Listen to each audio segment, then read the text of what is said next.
ஒரு நாள் லூனா குருவியும் லூனாவோட கணவர் முன்னாவும் அவங்களோட நிலத்துல விவசாயம் பார்த்துக்கிட்டு இருந்தாங்க. அவங்களோட நிலத்துல நெல் தானியங்கள் பயிர் வச்சிருந்தாங்க. இவங்க நிலத்துக்கு பக்கத்து நிலத்துல புறாவும் விவசாயம் பார்த்துக்கிட்டு இருந்தது. புறாவோட நிலத்துல கோதுமை பயிர் வச்சிருந்தாங்க. பிறகு புறாவும் முன்னாவும் இப்படி பேசிக்கிட்டாங்க.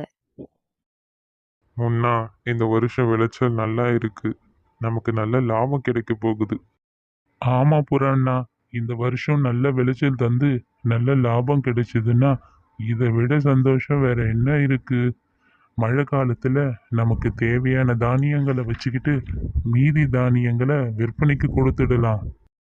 இங்க பாருங்க முன்னா, நம்ம நிலத்துல இருந்து விளையிற தானியங்களை கொஞ்சம் மற்ற பறவைகளுக்கும் கொடுக்கலாம். சரி லூனா, அப்படியே செய்யலாம். இப்படி சொல்லிட்டு நிலத்துல விவசாய வேலையெல்லாம் முடிச்சிட்டு பொழுது சாய்ந்ததும் லூனாவும் முன்னாவும் வீட்டுக்கு கிளம்பி போயிட்டாங்க. வீட்டுக்கு போனதும் லூனா குருவி கோதுமை ரொட்டி செஞ்சு முன்னா குருவியும் லூனா குருவியும் சாப்பிட்டுக்கிட்டே இப்படி பேசினாங்க. முன்னாஜி, நம்ம நிலத்துல தானியங்கள் போட்டிருக்கோம். புறா அண்ணனும் அவர் நிலத்துல தானியங்கள் போட்டிருக்காரு. ஆனா வெள்ளியும் கால அண்ணனும் அவங்க நிலத்துல எந்த விவசாயமும் பண்ணலையே முன்னாஜி. நமக்கு என்ன வந்தது லூனா? நாம ஏதாவது சொன்னா அந்த காகங்கள் கேட்கவா போகுது? சரி, நம்ம தூங்கலாம். காலையில நிலத்துல நிறைய வேலை இருக்கு. இப்படி சொல்லிட்டு குருவிங்க 2 பேரும் அவங்க கூட்டுல தூங்க ஆரம்பிச்சாங்க. இப்படியே சில நாட்கள் போனது. புறாவோட நிலத்துல இருந்த பயிர்களும் முன்னா நிலத்துல இருந்த பயிர்களும் செழிப்பா விளைஞ்சிருந்தது. அந்த பக்கமா பறந்து வந்துகிட்டு இருந்த வெள்ளிக்காகும் செழிப்பா வளர்ந்திருந்த தானியங்களை பார்த்துட்டு, அட, என்ன இது? முன்னா நிலத்தில் உள்ள தானியங்களும் புறா நிலத்தில் உள்ள தானியங்களும் இவ்வளோ செழிப்பாக வளர்ந்துருக்கு. இந்த தானியங்களை பார்த்தா இவங்களுக்கு ஒரு வருஷத்துக்கு உணவுக்கு பஞ்சமே இருக்காது போல இருக்கு. அது மட்டும் இல்லாமல் இந்த தானியங்களை வியாபாரத்துக்கு விற்றா நல்ல லாபம் கிடைக்குமே. இந்த முன்னாவும் புறாவும் பணக்காரங்கள ஆயிடுவாங்களே. இதை இப்படியே விடக்கூடாது. நம்ம காலுக்கிட்ட போய் சொல்லுவோம். இப்படி சொல்லிட்டு வெள்ளிக்காக அங்கிருந்து பறந்து வீட்டுக்கு போச்சு. அப்புறம் எல்லா விஷயத்தையும் காலுக்காகத்துக்கிட்ட சொல்லுச்சு. என்ன பெல்லி சொல்ற? முன்னா நிலத்திலையும் புறா நிலத்திலையும் தானியங்கள் செழிப்பா விளைஞ்சிருக்கா?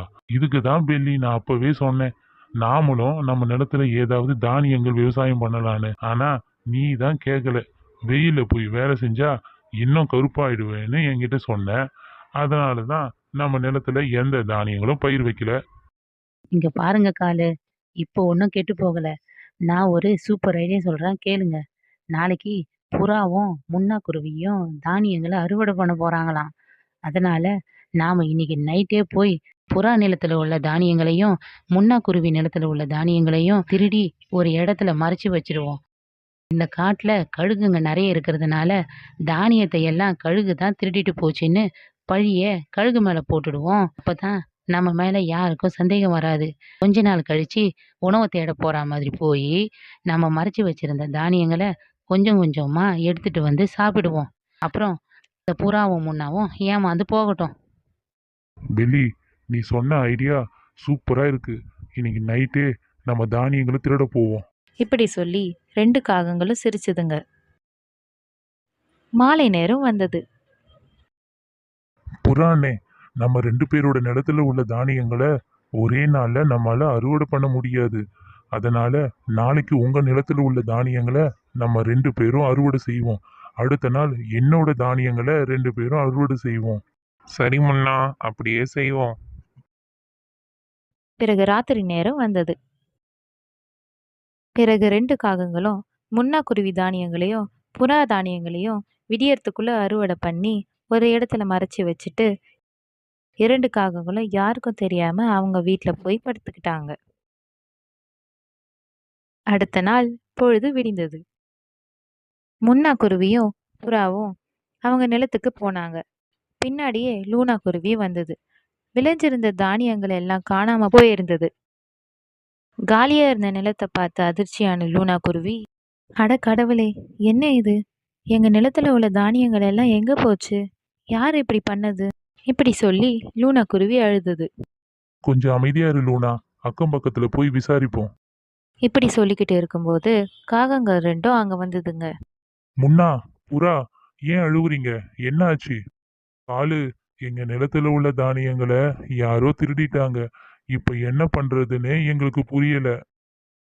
முன்னா, புறா, நான் ஒரு விஷயம் சொல்றேன் கேளுங்க. நேத்து நான் உணவு தேடிட்டு இந்த பக்கமா வந்துட்டு இருந்தேன். அப்போ கழுகு தான் உங்க நிலத்து பக்கமா சுத்தி சுத்தி பறந்துட்டு இருந்தது. எனக்கு என்னவோ அந்த கழுகு தான் தானியங்களை திருடிட்டு போயிருக்கோன்னு தோணுது. அந்த நேரம் பார்த்து சோட்டு கிளி அங்க வந்தது. அங்க நடந்த விஷயத்த கேட்டு தெரிஞ்சுக்கிட்ட பிறகு, லூனா, முன்னா, கழுகை எதிர்த்து நம்மால போராட முடியாது. கடவுள்கிட்ட நம்ம கஷ்டத்தை சொல்லி ஆழ வேண்டியதுதான். இப்படி சொல்லிட்டு சோட்டு கிளி அங்கிருந்து பறந்து போயிடுச்சு. பிறகு ராத்திரி நேரம் வந்தது. முன்னா, லூனா, அப்புறம் புறா இவங்க 3 பேரும் நிலத்திலேயே உட்கார்ந்து அழுதுகிட்டு இருந்தாங்க. பிறகு முன்னாவோட நிலத்துல ஏதோ ஜொலிக்கிற மாதிரி தெரிஞ்சது. அது என்னன்னு பறவைங்க 3 பேரும் கிட்ட போய் பார்த்தாங்க. அவங்க கிட்ட போனதும் ஒரு புதையல் பெட்டி மாதிரி தெரிஞ்சது. பிறகு புதையல் பெட்டி பறவைங்க கிட்ட பேச ஆரம்பிச்சது. பறவைங்களே, நீங்க கஷ்டப்படாதீங்க. நான் ரொம்ப வருஷமா உங்க நிலத்துல தான் புதைஞ்சு கிடந்தேன். நல்ல உள்ளங்கள் கொண்ட யாருக்காவது தான் இந்த மந்திர புதையல் பெட்டியை கொடுக்கணும்னு நான் இவ்வளவு காலமா காத்துக்கிட்டு இருந்தேன். உங்களுடைய உழைப்பையும் நேர்மையையும் நான் பார்த்திருக்கிறேன். உங்கள மாதிரி நல்லவங்க கிட்ட தான் இந்த புதையல் பெட்டி இருக்கணும். இந்தாங்க புதையல் பெட்டி. இந்த பெட்டியில தங்க நகைகள், வைரங்கள், தங்க தானியங்கள், பணம் எல்லாம் இருக்கு. இத ஆளுக்கு பாதியா பிரிச்சு எடுத்துக்கோங்க. பிறகு இந்த தங்க விதைகளை மண்ணில் போட்டா ஒரு நொடியில பயிர்கள் விளைஞ்சு வரும். இத நீங்க அறுவடை பண்ண திரும்ப திரும்ப தானாவே பயிர்கள் விளையும். இனி உங்க உணவுக்கும் வருமானத்துக்கும் எந்தவித கஷ்டமும் இருக்காது. நீங்க சந்தோஷமா இருக்கலாம். இப்படி மந்திர புதையல் பெட்டி சொன்னது. பிறகு புதையல் பெட்டி சொன்ன மாதிரி முன்னாவும் புறாவும் பெட்டியில் உள்ள புதையலை ஆளுக்கு பாதியை எடுத்துக்கிட்டாங்க. அப்புறம் முன்னாவும் புறாவும் அந்த காட்டுல பெரிய பணக்காரங்களா மாறிட்டாங்க. புதுசா வீடு வாங்கிட்டாங்க. அப்புறம் முன்னாவும் புறாவும் பெரிய வியாபாரிகளா மாறிட்டாங்க. இவங்க 2 குடும்பமும் சந்தோஷமா இருந்தது. அப்புறம் ஒரு பக்கம் வெள்ளிக்காகமும் காலுக்காகவும் திருடி எடுத்துக்கிட்டு போன தானியங்கள் இருக்கிற இடத்துக்கு போச்சுங்க. அந்த இடத்துல கழுகு உட்காந்துக்கிட்டு இருந்தது. இந்த 2 காகங்களுக்கும் என்ன பண்றதுன்னு புரியாம, கழுகண்ணே, இது எங்க இடம். இந்த இடத்துல நாங்க தானியங்களை வச்சிருக்கோம். கொஞ்சம் வழிய விடுங்க. இப்படி காகங்கள் பேச, என்ன? இது உங்க இடமா? என் இடத்துக்கே வந்து என்னையே யாருன்னு கேக்குறீங்களா? இப்படி சொல்லி அந்த காகங்களை அடி அடின்னு அடிச்சு கழுகு வெளியே தூக்கி போட்டுச்சு. இனிமே உங்களை நான் இந்த பக்கமே பார்க்க கூடாது. என்ன சொல்லி கழுகு வீட்டுக்குள்ள போய் கதவை சாத்திடுச்சு. ஐயோ, அம்மா, வலிக்குதே. அந்த குருவிங்க ஏமாந்து போகணும்னு பார்த்தா இப்ப நாமளே ஏமாந்து போயிட்டோமே. நண்பர்களே, மற்றவங்கள ஏமாத்தணும்னு நினச்சிங்கன்னா நீங்கள் தான் ஏமாந்து போவீங்க.